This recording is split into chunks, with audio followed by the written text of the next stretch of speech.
Hello students, मैं हूं मनीष शंकर तिवारी और आप लोग देखना शुरू कर चुके हैं ई क्लासेस बाय मनीष सर। हम लोग पढ़ रहे हैं कक्षा 10 का अर्थशास्त्र और उसके अंतर्गत पहला अध्याय था विकास। विकास का नाम सुनते ही हमारे दिमाग में डेफिनेटली ये चीज़ आती है कि हम कुछ तरक्की कर रहे हैं, हम कुछ प्रोग्रेसिव हैं। विकास को अंग्रेजी में डेवलपमेंट कहते हैं। पहले अध्याय में हम लोगों ने विकास के अंतर्गत ये जाना था कि विकास कहते किसे हैं। हालांकि विकास की एक सामान्य परिभाषा की अगर हम बात करें तो यह है कि जैसे आज हम हैं वैसे कल नहीं होंगे, अर्थात आज से आने वाले कल में जो सकारात्मक परिवर्तन हुआ हमारे अंदर वो विकास कहलाया। चाहे वह शिक्षा की दृष्टि से हो, चाहे वह अर्थव्यवस्था की दृष्टि से हो, मतलब कुल मिलाकर ये देखना कि आज से हमारा आने वाला कल यदि बेहतर है तो हमने विकास किया है। लेकिन इस विकास का मापदंड क्या हो, उस बेहतरी का मापदंड क्या हो, यह भी हमने देखने का प्रयास किया था कि अलग अलग श्रेणी के लोगों के लिए विकास के मापदंड अलग अलग थे। अमीर के लिए विकास का मापदंड अलग, गरीब के लिए विकास का मापदंड अलग। कद में यदि जो थोड़ा सा कम है, जिसकी हाइट कम है, यदि वह लटक लटक के अपनी हाइट बढ़ा लेता है तो यह उसके लिए यह शारीरिक विकास है। जो बच्चा पढ़ने लिखने में कमज़ोर है और वह बोर्ड का एग्ज़ाम पास कर लेता है, वह उसका शैक्षणिक विकास है। तो ये अलग अलग लोगों के लिए विकास अलग अलग हो गया।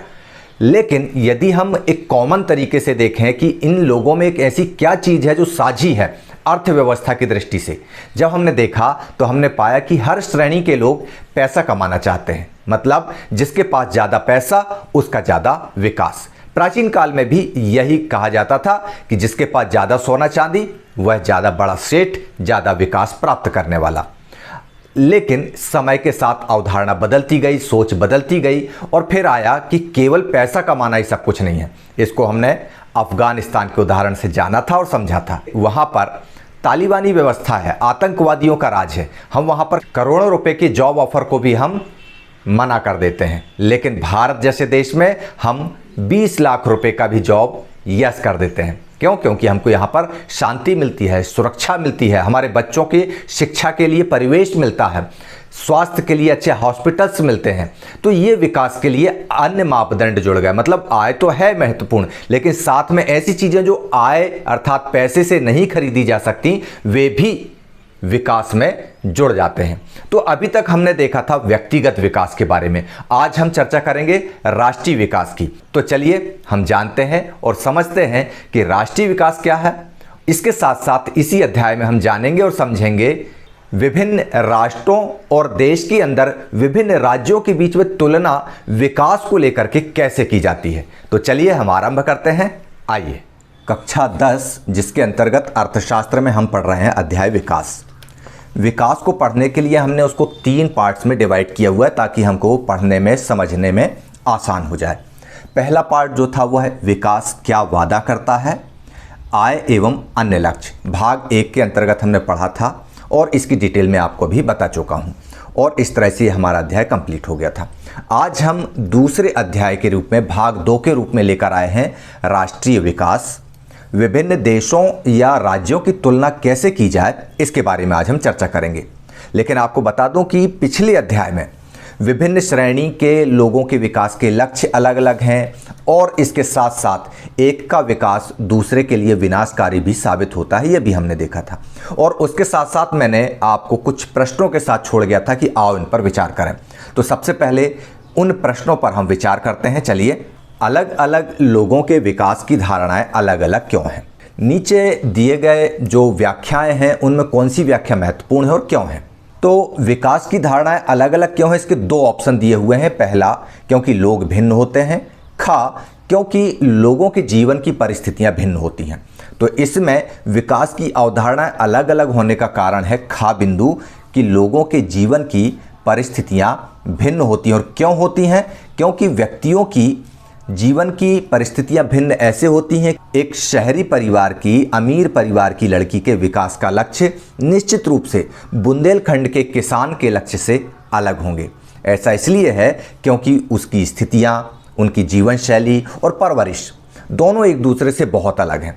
किसी बुंदेलखंडी ऐसे परिवार की लड़की जो एक भूमिहीन ग्रामीण मजदूर परिवार से है और एक ऐसी लड़की जो अमीर शहरी परिवार से है, दोनों की जीवन शैली यानी जीवन की परिस्थितियां भिन्न होंगी, तो दोनों के विकास की अवधारणाएं भी अलग अलग होंगी। भाई डेफिनेटली जिसको 2 वक्त की रोटी नहीं मिल रही उसके विकास का लक्ष्य रोटी होगा, लेकिन एक व्यक्ति या एक लड़की ऐसी है जिसको भरपेट भोजन मिल रहा है, वह डाइटिंग के लिए अपने शरीर को स्लिम और ट्रिम बनाने के लिए प्रयास करेगी, उसके विकास का लक्ष्य कुछ और होगा। तो ये हो गया पहले विचार। दूसरा, क्या निम्न 2 कथनों का अर्थ एक ही है? कारण सहित उत्तर दीजिए। पहला, लोगों के विकास के लक्ष्य भिन्न होते हैं। दूसरा, लोगों के विकास के लक्ष्यों में परस्पर विरोध होता है। तो दोनों कथनों का एक ही अर्थ तो बिल्कुल नहीं है। दोनों के विकास का लक्ष्य भिन्न होना और भिन्नता के साथ दोनों में परस्पर विरोध होना, ये दोनों कथनों का अर्थ एक हो ही नहीं सकता। अलग अलग लोगों की अलग अलग आकांक्षाएं या विकास के लक्ष्य भिन्न भिन्न होते हैं। ऐसा इसलिए होता है क्योंकि वे उन चीज़ों की तलाश करते हैं जो उनके लिए सबसे महत्वपूर्ण है। अब इन परिस्थितियों के दौरान हो सकता है कि जैसा कि हमने बताया था कि गोल करने वाले विद्यार्थी का लक्ष्य है कि बॉल गोल पोस्ट में चली जाए, लेकिन गोलकीपर का लक्ष्य है कि बॉल गोल के भीतर ना जाए। इस तरह से विकास के लक्ष्यों में परस्पर विरोध भी हो सकता है और लक्ष्य भिन्न भिन्न भी हो सकते हैं। इन दोनों कथनों का अर्थ एक ही नहीं हो सकता है। इसके बाद तीसरा जो बिंदु था जिस पर विचार करना था कि कुछ ऐसे उदाहरण दीजिए जहां आय के अतिरिक्त अन्य कारक हमारे जीवन के लिए महत्वपूर्ण हैं। तो अन्य कारकों की अगर हम बात करें तो पहला, लोग समान व्यवहार, स्वतंत्रता, सुरक्षा और सम्मान जैसी चीज़ों की तलाश करते हैं। और दूसरी स्थिति में अगर हम देखें, इसका दूसरा पॉइंट अगर हम देखें तो महिलाओं को विभिन्न प्रकार की नौकरियां करने या व्यवसाय चलाने के लिए सुरक्षित और संरक्षित सेफ्टी एंड सिक्योरिटी वाले वातावरण की आवश्यकता होती है। तो ये 2 चीज़ें हैं। ऐसा नहीं है कि केवल आय ही महत्वपूर्ण है, आय के अलावा भी अन्य चीज़ महत्वपूर्ण है। चौथा, ऊपर दिए गए खंड में कुछ महत्वपूर्ण विचारों को अपनी भाषा में समझाइए। तो आर्थिक विकास के अंतर्गत भौतिक सुख सुविधाओं के साथ साथ मानव मूल्यों का भी महत्वपूर्ण स्थान है। हमारे भारत देश के महान अर्थशास्त्री, महान राजनीतिज्ञ कौटिल्य, जिनको चाणक्य के नाम से भी हम जानते हैं, उन्होंने अपने ग्रंथ अर्थशास्त्र में इन विचारों की वृहद व्याख्या की है। अर्थात केवल अच्छी आमदनी ही नहीं, अपितु अच्छी शिक्षा, अच्छा स्वास्थ्य, अच्छा सम्मान, सुरक्षा और समादर भी महत्वपूर्ण है। तो इस तरह से हम इन विचारों की व्याख्या कर सकते हैं। चलिए अब हम आते हैं आज के मूल विषय पर। विकास के अंतर्गत जब हम बात कर रहे थे तो व्यक्तिगत विकास पर हम सबसे पहले चर्चा की थी हमने कि व्यक्तिगत विकास में होता क्या है कि जितने तरह के लोग होते हैं, जितने तरह की श्रेणियां होती हैं, उतने ही तरह के विकास के लक्ष्य होते हैं। जैसे हमने जाना था कि भूमिहीन मजदूर, पंजाब का समृद्ध किसान, वर्षा पर निर्भर किसान, नर्मदा घाटी का आदिवासी, बेरोजगार युवक, शहरी अमीर लड़का, अमीर लड़की, इनके जो लक्ष्य होंगे विकास के वो डेफिनेटली अलग अलग होंगे। ये हमने बहुत अच्छे से जाना और समझा। तो ये तो हमने एक एक श्रेणी की बात की थी। लेकिन अगर हम इस देश की 140 करोड़ की जो जनसंख्या है उसकी बात करते हैं तो वो सारे लोगों के विकास का लक्ष्य भी अलग अलग हुआ। मतलब विभिन्न लोग, विभिन्न लक्ष्य। ये 140 करोड़ लोग हैं, इनके लक्ष्य भी भिन्न भिन्न होंगे और इनकी सोच भी भिन्न भिन्न होंगी। क्यों? क्योंकि इनमें से बहुत सारे लोगों के जीवन की परिस्थितियां भिन्न भिन्न हैं।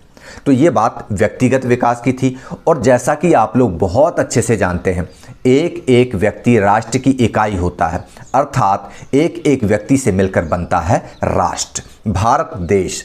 और एक एक व्यक्ति से बने हुए इस भारत देश को हम बोलते हैं राष्ट्र। और इस राष्ट्र के जो विकास की बात होती है उसको हम बोलते हैं राष्ट्रीय विकास। अब राष्ट्रीय विकास और व्यक्तिगत विकास को हम अलग अलग नहीं कर सकते हैं। जो व्यक्तिगत विकास की अवधारणाएं हैं वही अवधारणाएं राष्ट्रीय विकास पर भी लागू होती हैं। अल्टीमेटली लोगों से मिलकर ही राष्ट्र बनता है। मतलब जिस तरह से व्यक्तिगत विकास के लिए हमने देखा था कि विभिन्न व्यक्ति, विभिन्न लक्ष्य, इसी तरह से राष्ट्रीय विकास के लिए भी ये बात सामने आती है कि जितने समूह हैं या जितने लोग हैं वे राष्ट्र के विकास की अवधारणा को उतने तरीके से देखते हैं। कैसे देखते हैं इसको हम इस तरह से समझेंगे। राष्ट्रीय विकास के अंतर्गत चलिए कि देश के विकास के संबंध में विभिन्न लोगों की धारणाएं या तो भिन्न हो सकती हैं, या समान हो सकती हैं या उनकी धारणाएं परस्पर विरोधी भी हो सकती हैं।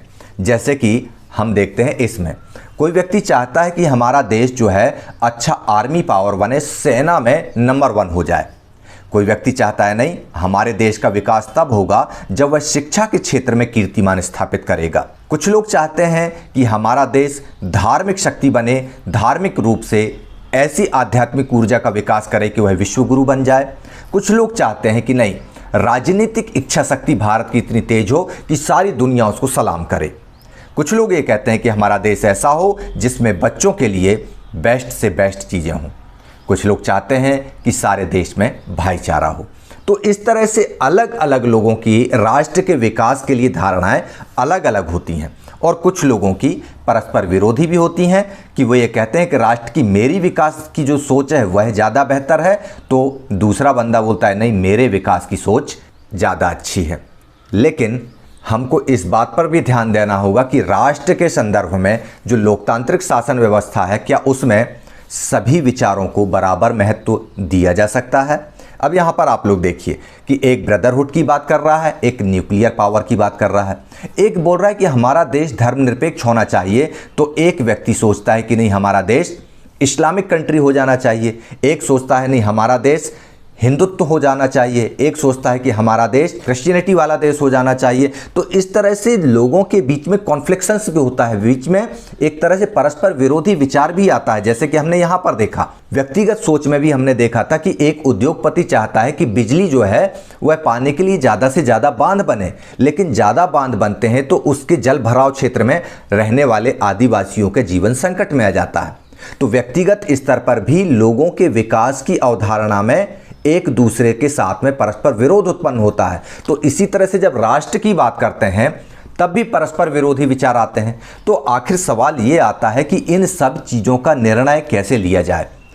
जब एक व्यक्ति, एक समूह ये चाहता है कि सेकुलर नेशन हो, एक चाहता है रिलीजियस नेशन हो, एक व्यक्ति चाहता है न्यूक्लियर पावर हो, तो एक व्यक्ति चाहता है नहीं ब्रदरहुड की बात होना चाहिए नेशन में। एक व्यक्ति कहता है कि आर्मी पावर हो, दूसरा व्यक्ति कहता है पॉलिटिकल पावर में देश नंबर 1 बने। तो आखिर सभी के लिए न्यायपूर्ण और सही रास्ता क्या होगा? हमको यह सोचना होगा कि क्या कार्य करने का कोई बेहतर तरीका है। क्या इस विचार से जो हम सोच रहे हैं राष्ट्र के हित के लिए, राष्ट्र के विकास के लिए, इससे बहुत सारे लोगों का भला होगा या केवल कुछ लोगों का ही भला होगा? राष्ट्रीय विकास का मतलब इन सारे प्रश्नों पर ही विचार करना है। अर्थात राष्ट्रीय विकास का तात्पर्य यह है कि ऐसे प्रश्नों पर, इन सब प्रश्नों पर इस तरह से विचार करना कि देश के अधिकतम नागरिकों के विकास के लक्ष्यों की पूर्ति हो सके। किंतु अब सवाल एक आता है, बहुत ध्यान से सुनिएगा, कि जब बात राष्ट्र के विकास की होती है और हम विकास का अर्थ अलग अलग तरीके से सोचते हैं, तो फिर कुछ देशों को विकसित और कुछ देशों को विकासशील ये कैसे तय कर लिया जाता है। हमने देखा कि अलग अलग व्यक्ति, अलग अलग विकास, उन लोगों में हमने देखा कि एक व्यक्ति अमीर है, एक व्यक्ति गरीब है। किस आधार पर सोचा? हमने इनकम के आधार पर सोचा कि जो ज़्यादा कमाता है वह ज़्यादा अमीर है, जो कम कमाता है वह कम अमीर है। तो राष्ट्र के संदर्भ में भी हमको यहाँ पर यह तय करना होगा कि किस तरह से आखिर विकसित देश और विकासशील देशों का मापदंड तय किया जाता है। तो चलिए हम इसको समझेंगे, विभिन्न देशों या विभिन्न राज्यों की तुलना कैसे की जाए। चलिए आगे बढ़ते हैं। जब हम विभिन्न चीज़ों की, मतलब अलग अलग चीज़ों की तुलना करते हैं तो उसमें अंतर भी हो सकता है, भिन्नताएं भी हो सकती हैं और समानता भी हो सकती है। अलग अलग चीज़ों में डिफरेंसेस भी हो सकते हैं और इक्वेलिटी भी हो सकती है। तो अब हमारे सामने सवाल आता है कि आखिर तुलना करने के लिए किन पहलुओं का या किन मापदंडों का प्रयोग करना चाहिए। तो चलिए हम इसको अपनी क्लास के उदाहरण से समझते हैं। एक कक्षा है मान लो, जिसमें हम विद्यार्थियों को देख रहे हैं, अलग अलग तरह के विद्यार्थी हैं। तो अब हमको इन विद्यार्थियों के बीच में तुलना करना है। तो तुलना करने का आधार क्या होता है? तुलना का आधार ऊंचाई होता है कि हम ऊंचाई के आधार पर तुलना करते हैं कि जिन विद्यार्थियों की हाइट ज़्यादा है वो अलग खड़े हो जाएं, जिनकी हाइट कम है वो अलग खड़े हो जाएं। मतलब समान हाइट वाले विद्यार्थी अलग अलग ग्रुप बनाकर खड़े हो जाएं। या फिर हम स्वास्थ्य के आधार पर करते हैं कि जो हेल्दी बच्चे हैं, हष्ट-पुष्ट बच्चे हैं, रनिंग में, खेल में, स्पोर्ट्स में बढ़िया हैं, उसके आधार पर तुलना करते हैं। या तुलना का आधार प्रतिभा होता है, मतलब किसी व्यक्ति को, किसी विद्यार्थी को मैथ्स में कितने अंक मिले, सोशल साइंस में कितने अंक मिले, ओवरऑल एकेडमिक रिकॉर्ड उसका कैसा है ये देखते हैं। या फिर रुचि के आधार पर भी हम विद्यार्थियों में तुलना करते हैं कि समान रुचि वाले विद्यार्थी, जैसे कोई क्रिकेट खेलने में रुचि रखता है वे अलग हो जाते हैं। जंपिंग रोप यानी कुछ बच्चे ऐसे होते हैं जो रस्सी कूदने में रुचि रखते हैं, उनका एक ग्रुप अलग हो जाता है। तो इस तरह से हम स्कूल में अलग अलग मापदंडों के आधार पर, ऊंचाई के आधार पर, स्वास्थ्य के आधार पर, प्रतिभा के आधार पर, रुचि के आधार पर हम तुलना करते हैं। लेकिन जब हम ये तुलना करते हैं तो कई बार हम ये भी पाते हैं कि हो सकता है कि जो सबसे स्वस्थ विद्यार्थी है, जो हेल्दी स्टूडेंट है, वह ज़्यादा पढ़ाकू ना हो, और जो ज़्यादा पढ़ाकू है उसके ज़्यादा फ्रेंड ना हो। ऐसी समस्या आती है ना। तो ऐसी स्थिति में हम विद्यार्थियों की तुलना कैसे करते हैं? आखिर हमारे पास सवाल ये आता है कि जो स्टूडेंट हेल्दी है उसके पास एकेडमिक रिकॉर्ड अच्छा नहीं है, जो एकेडमिक रिकॉर्ड अच्छा रखता है उसके अच्छे फ्रेंड्स नहीं हैं, तो अब स्टूडेंट्स की तुलना हम कैसे करें? तो इसके लिए हम जो मापदंड प्रयोग करेंगे वह तुलना के उद्देश्य पर निर्भर करेगा। मतलब आखिर हम किस चीज़ के लिए तुलना कर रहे हैं इस पर डिपेंड करेगा। जैसे हम खेलकूद टीम बनाना चाहते हैं तो हम क्या देखेंगे? जब हम खेलकूद की टीम बनाएंगे तो हम स्वास्थ्य के आधार पर तुलना करेंगे। जो बच्चा हेल्दी होगा उसको खेलकूद की टीम में लेंगे।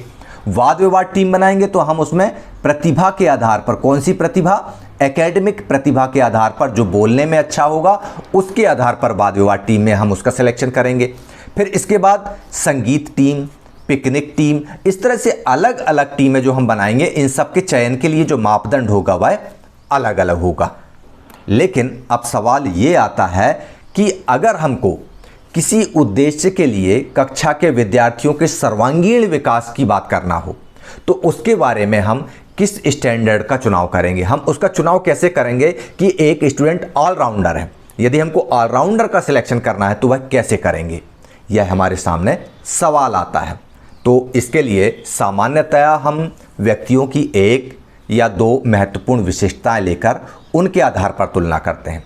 और तुलना करने के लिए क्या विशेषताएं चुनी जाए, इस पर डिफरेंसेस हो सकते हैं, इस पर मतभेद हो जाता है कि जब टीचर बैठे हैं तो कई बार ये होता है कि स्टूडेंट्स का सिलेक्शन जब किसी टीम में करना होता है तो दो टीचर्स में मतभेद हो जाते हैं कि नहीं ये खेलने में भले अच्छा है लेकिन इसका व्यवहार ठीक नहीं है, ये खिलाड़ियों के साथ में लड़ाई झगड़ा करता है, हम इसका सिलेक्शन नहीं कर सकते। मतलब अच्छा खिलाड़ी होने के बावजूद भी उसके दूसरे गलत व्यवहार के कारण उसका सिलेक्शन टीम में नहीं हो पाता। तो इस तरह से हम इन चीज़ों को कैसे तुलना करें?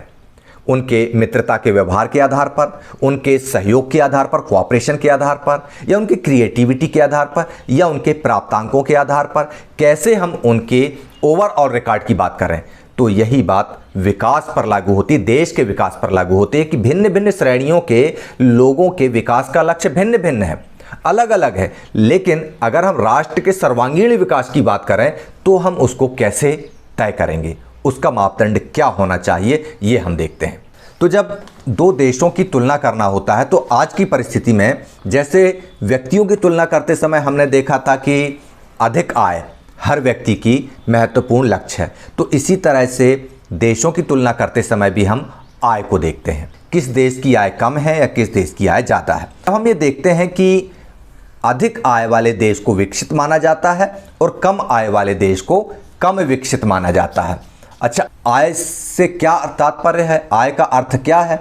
आय से अर्थ ये है कि जिस व्यक्ति की ज़्यादा आय होगी, जिस देश के नागरिकों की आय ज़्यादा होगी, उस देश के नागरिक अपने पसंद की चीज़ों का उपयोग ज़्यादा कर सकेंगे, मानवीय आवश्यकताओं की वस्तुओं का उपयोग ज़्यादा कर सकेंगे। अर्थात उन व्यक्तियों के पास वे सारी वस्तुएं होंगी जो वे आय से प्राप्त कर सकते हैं।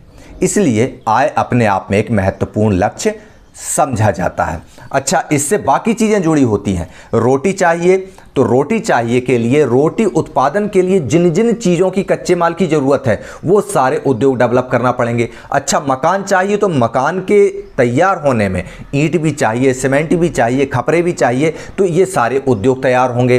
कार बनाने के लिए कार उद्योग खड़ा करना पड़ेगा, कपड़ा बनाने के लिए कपड़ा उद्योग तैयार करना पड़ेगा। तो इस तरह से ज़्यादा पैसा जिसके पास होगा, जिन देशों के पास में लोगों की आमदनी ज़्यादा होगी, उन देशों में इन वस्तुओं की खपत भी ज़्यादा होगी, और खपत ज़्यादा होगी तो इनके निर्माण का कार्य ज़्यादा होगा, इनके निर्माण का कार्य ज़्यादा होगा तो वहाँ पर रोजगार की स्थिति ज़्यादा होगी, रोजगार की स्थिति ज़्यादा होगी तो वहाँ पर आय ज़्यादा होगी, आय ज़्यादा होगी तो लोगों में खर्च करने की प्रवृत्ति होगी और नए नए क्षेत्रों में वे खर्च करेंगे।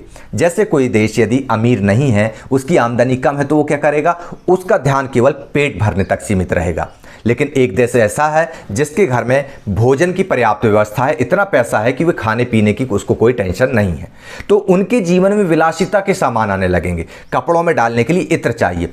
एक परिवार ऐसा है या एक देश ऐसा है जिसके पास कपड़े ही नहीं है, और एक देश ऐसा है जिसके पास इतना पैसा है कि वो कपड़े भी खरीदता है और कपड़े में से सुगंध आए उसके लिए डिओड्रेंट भी खरीदता है। तो अब इस तरह से आय जो है महत्वपूर्ण लक्ष्य हो जाता है कि जितनी आय होगी उससे सकल घरेलू उत्पाद में भी वृद्धि होगी।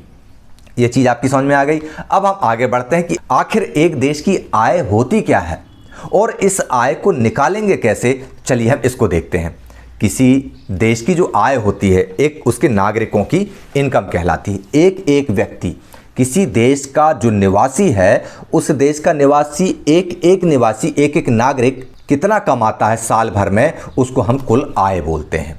अर्थात भारत देश के संदर्भ में अगर हम बात करें तो 1 अप्रैल से 31 मार्च के बीच ये कहलाता है एक वित्तीय वर्ष। क्या कहलाता है ये कहलाता है एक वित्तीय वर्ष।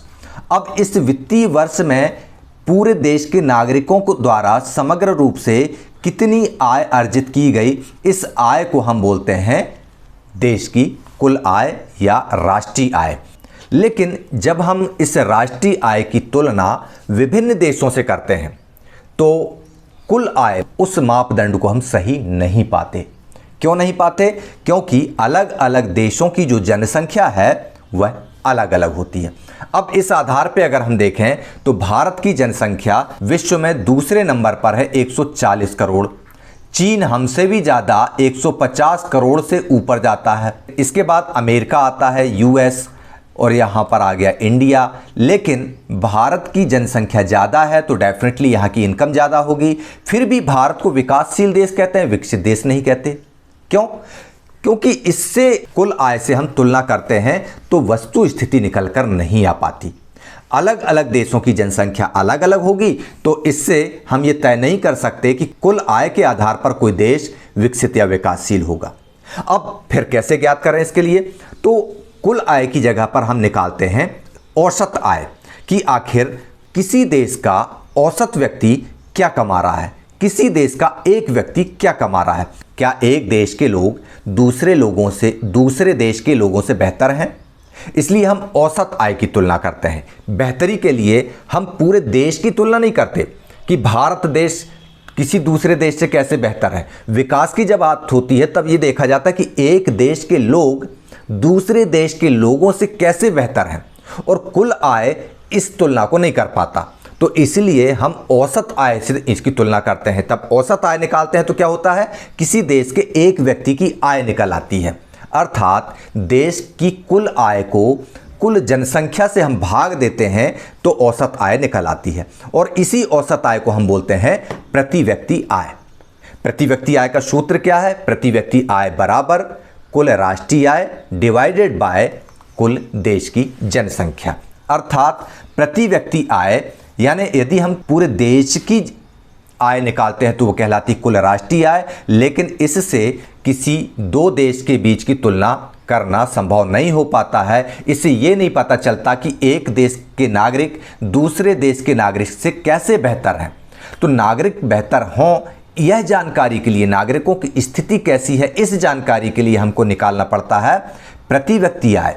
और प्रति व्यक्ति आय निकालने के लिए हमको इस फार्मूले का उपयोग करना पड़ता है कि कुल राष्ट्रीय आय में देश की कुल जनसंख्या का भाग दे देते हैं, जिससे जो औसत आय निकलती है उसी औसत आय को हिंदी में प्रति व्यक्ति आय और अंग्रेजी में पर कैपिटा इनकम कहते हैं। प्रति व्यक्ति आय से हमको नागरिकों के जीवन का स्तर ज्ञात होता है।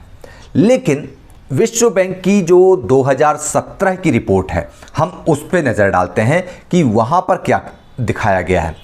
इसके अनुसार ये बताया गया है कि यदि रिपोर्ट 2019 की है। 2019 की रिपोर्ट के अनुसार यदि यहाँ पर 2019 के आंकड़ों में हम यहाँ पर थोड़ा सा सुधार करेंगे, यहाँ पर 2017 के आंकड़े हैं, 2019 के अनुसार $49,300 प्रति व्यक्ति प्रति वर्ष या उससे अधिक कमाता है तो राष्ट्र कहलाएगा समृद्ध या विकसित।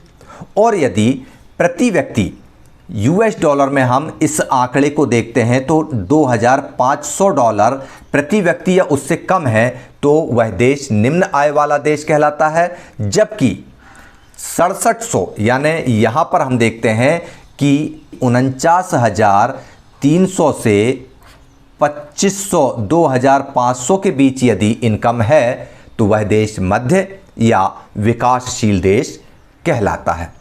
समृद्ध देशों में जिनमें मध्य पूर्व, अच्छा अब समृद्ध देशों के अंतर्गत हम बात करें तो कौन कौन से देश आएंगे, यहाँ पर हम देखते हैं अमेरिका है। यूरोपियन कंट्री अधिकतम समृद्ध देशों के अंतर्गत आती हैं, जो हम यहाँ पर देखेंगे कि यहाँ पर ये इंग्लैंड, यहाँ पर ये फ्रांस, स्पेन, इटली, अमेरिका, तो इस तरह के ये अमेरिकी देश ये विकसित देशों की श्रेणी में आते हैं। और भारत, चाइना, ये जो क्षेत्र है दक्षिण एशियाई क्षेत्र, ये कहलाता है विकासशील देशों की श्रेणी में आता है।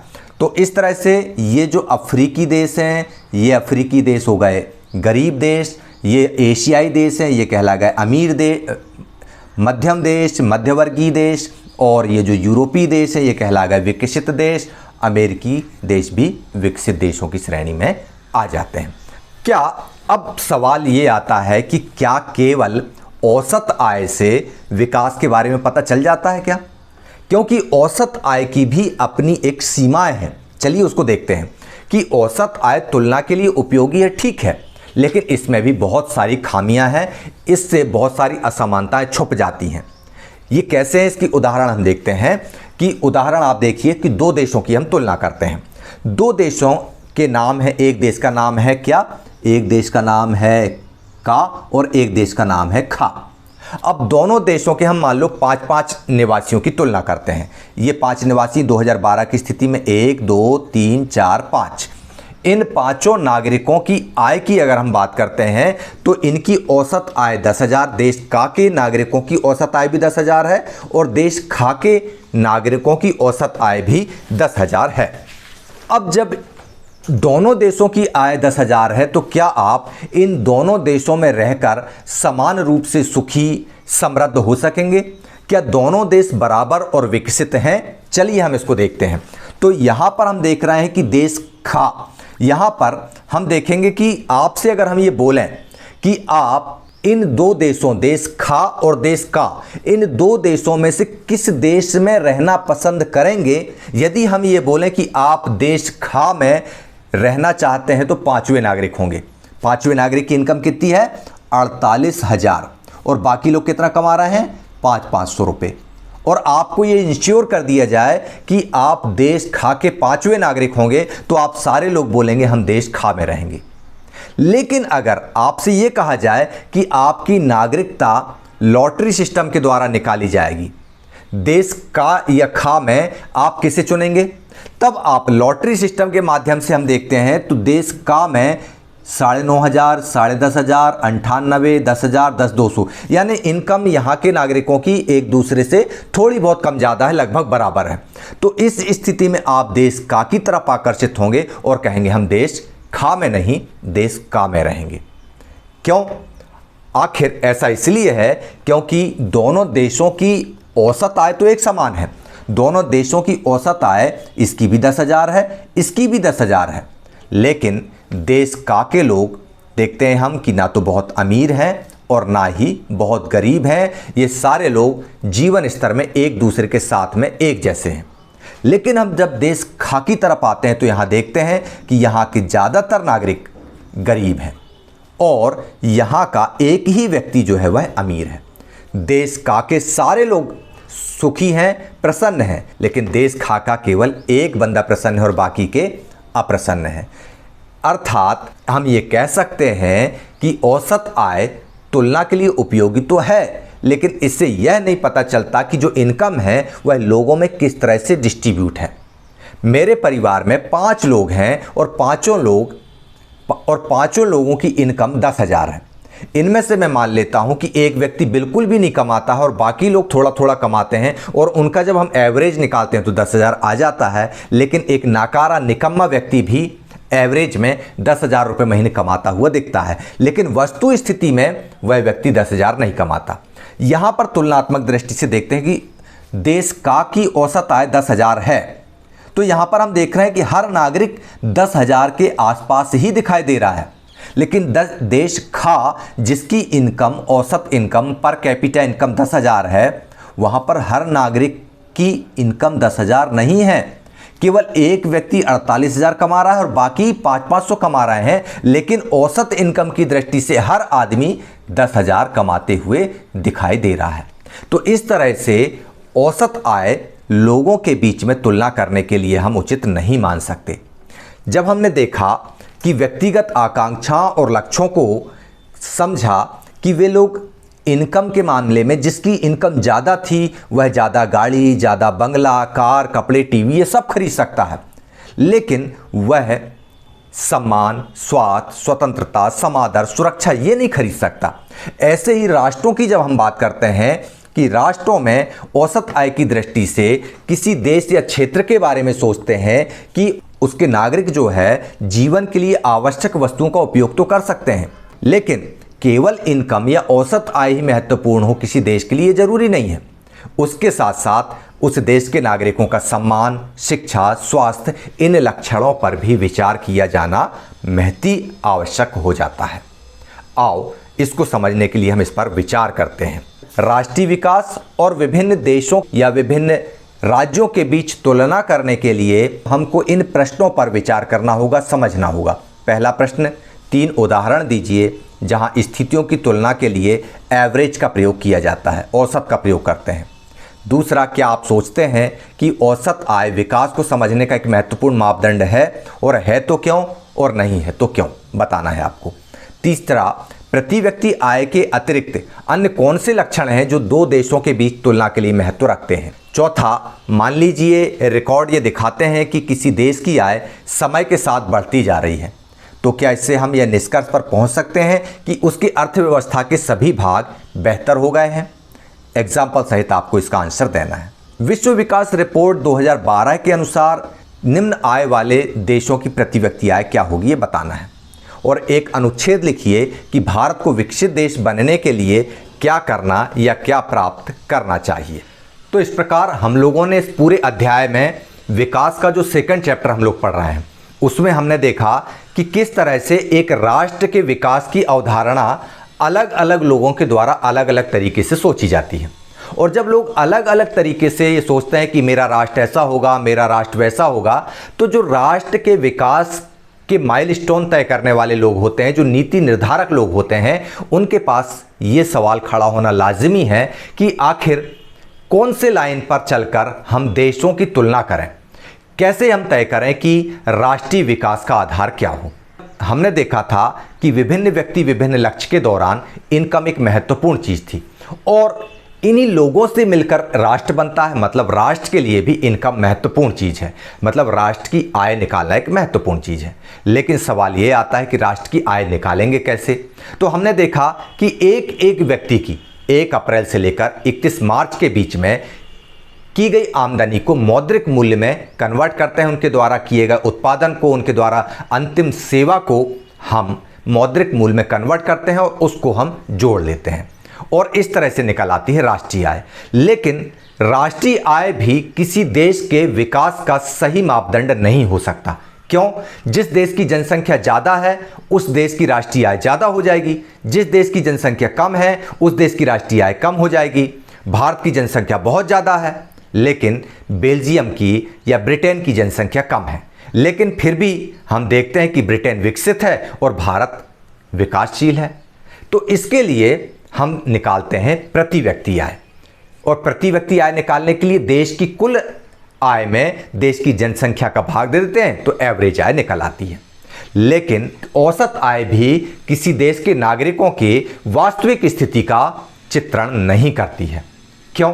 हमने देखा कि औसत आय एवरेज पर आधारित होती है। देश का और देश खा का उदाहरण हमने लिया कि देश का जिसकी औसत आय 10,000 रुपये है, लेकिन उसके नागरिकों में 10,000 समान रूप से बटे हुए हैं। देश खा की औसत आय भी 10,000 है, लेकिन एक आदमी 48,000 और बाकी 500 कमा रहे हैं। एवरेज इनकम तो 10,000 ही है, लेकिन नागरिक गरीब हैं, तो इसलिए औसत आय भी पर्याप्त नहीं है। यह समझ में आया। जब औसत आय भी पर्याप्त नहीं है, इनकम एक महत्वपूर्ण स्टेटस है, महत्वपूर्ण मापदंड है, लेकिन इससे नागरिकों के जीवन स्तर का, वह आय प्रत्येक नागरिक में कैसे बटी हुई है ये पता नहीं चलता है। तब हम दूसरे लक्ष्यों की तरफ जाते हैं और इसको हम देखेंगे अगले वीडियो में, यानी विकास अध्याय का जो तीसरा कदम है उसमें हम इसको जानेंगे और समझेंगे। इस अध्याय में आप लोगों ने राष्ट्रीय विकास को समझ लिया और राष्ट्रीय विकास के संदर्भ में आपने विभिन्न देशों के बीच तुलना कैसे की जा सकती है औसत आय के माध्यम से, इसको जान लिया। अगले वीडियो में हम देखेंगे आय और अन्य मापदंड के साथ साथ BMI, HDI, ये सारी चीजें किसी राष्ट्र के विकास को कैसे तय करती हैं, उसे जानेंगे और समझेंगे। तो चलिए तब तक देखते रहिए ई क्लासेस बाय मनीष सर और मुझे इजाजत दीजिए। जय हिंद, जय भारत।